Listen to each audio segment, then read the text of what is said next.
오늘 우리가 함께 볼 하나님의 말씀은 민수기입니다. 민수기 11장 21절부터 23절까지 말씀입니다. 민수기 11장 21절부터 23절까지 말씀.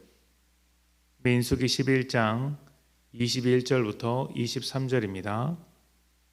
모세가 이르되 나와 함께 있는 이 백성의 보행자가 60만 명이온데 주의 말씀이 한 달 동안 고기를 주어 먹게 하겠다 하시오니 그들을 위하여 양떼와 소떼를 잡은들 조카오며 바다의 모든 고기를 모은들 조카오리이까. 여호와께서 모세에게 이르시되 여호와의 손이 짧으냐 내가 이제 내 말이 내게 응하는 여부를 보리라. 아멘. 예전에 섬기던 교회에서 젊은 부부가 태어난 지 얼마 되지 않은 아이를 하나 안고 예배를 드린 적이 있었습니다. 첫 아이였기 때문에 참 애지중지 키우던 모습이 기억나는데요. 어느 날은 예배 시간에 아이가 너무 심하게 우는 것입니다. 요아실에 있기는 했지만 울음소리가 워낙 컸기 때문에 예배실 안까지 다 들릴 정도였죠.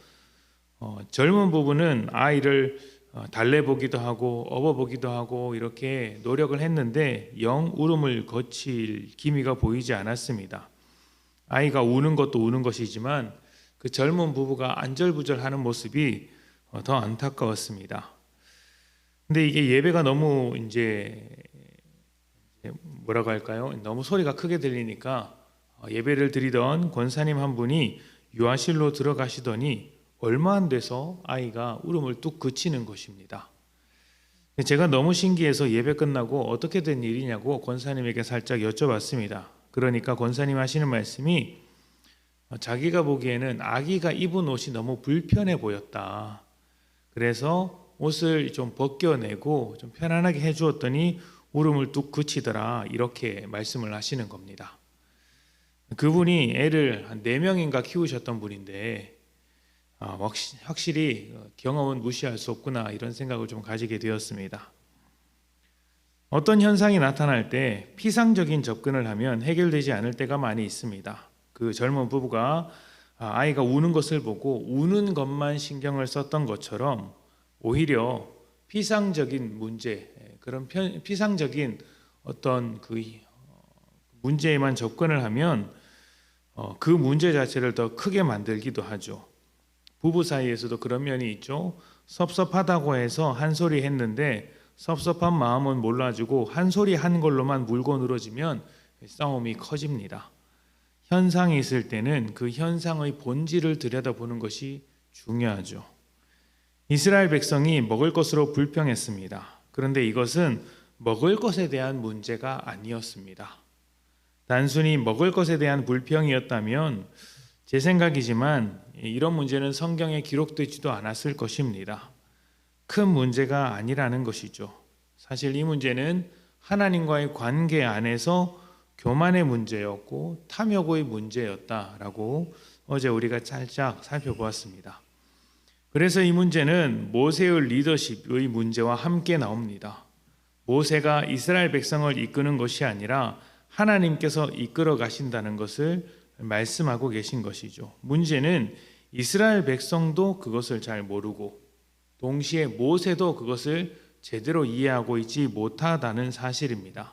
하나님께서 그 백성을 인도하고 계시다. 이 점을 잘 생각하지 못합니다. 모두 모세만을 생각하고 있습니다. 그래서 이스라엘 백성의 불평도 모세를 향하고 있고 모세의 불평도 하나님을 향하고 있지만 자신이 이스라엘 백성을 이끌고 있다고 생각하기 때문에 나오는 불평입니다. 이 백성들이 나에게 왜 이렇게 불평합니까? 내가 이 짐을 지기가 너무 힘듭니다. 하나님 앞에 불평하는 것이죠. 내가 이 사람들을 품고 가야 하느냐? 이것이 모세의 불평입니다. 그러자 하나님께서 70명의 장로를 불러 그들에게 영을 주십니다.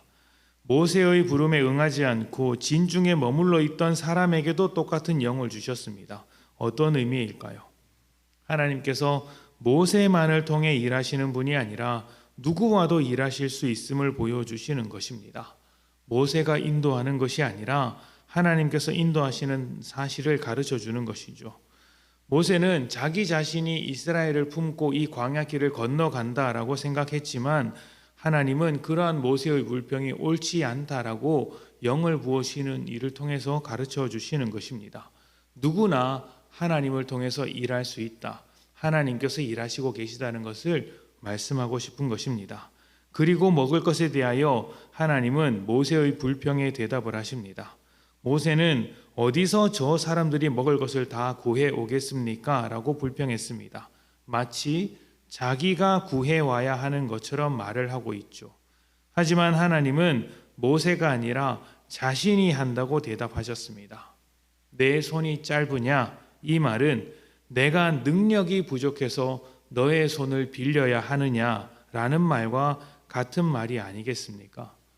이스라엘 백성을 이끌어가는 모든 일이 모세에게 달린 것이 아니라 하나님께서 하시는 일이라고 가르쳐주고 계신 것이죠.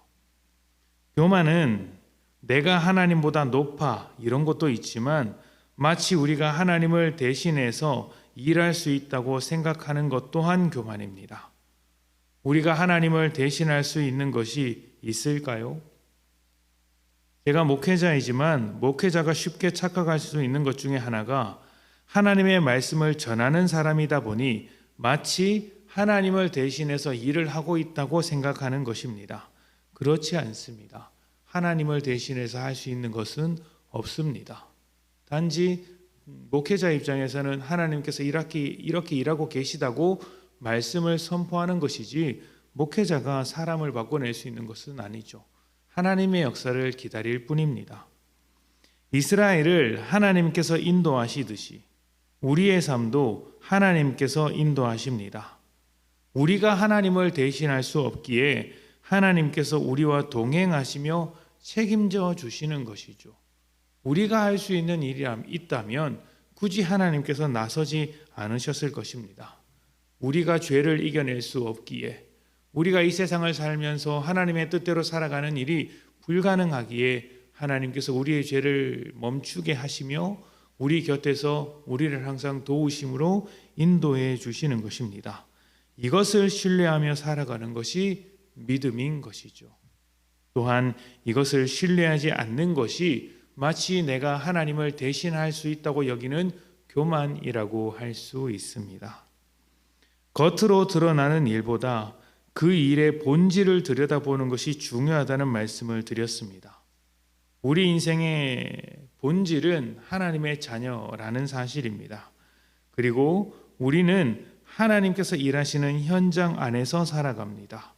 그래서 우리에게 펼쳐지는 여러 가지 문제가 아니라 우리의 자격을 만들어 주신 분, 우리를 이끌어 가신 하나님께 집중할 수 있다면 우리에게 닥치는 여러 가지 문제, 그 고난 중에서도 감사할 수 있고 불평이나 좌절보다도 감사가 가능해지는 것이죠. 우리를 여전히 하나님께서 인도해 주고 계시기 때문입니다. 내가 아니라 하나님께서 책임지시는 인생이라는 사실을 기억하셔서 하나님으로 인해 기뻐하시는 복된 여러분들이 되시기를 축복합니다. 함께 기도합니다.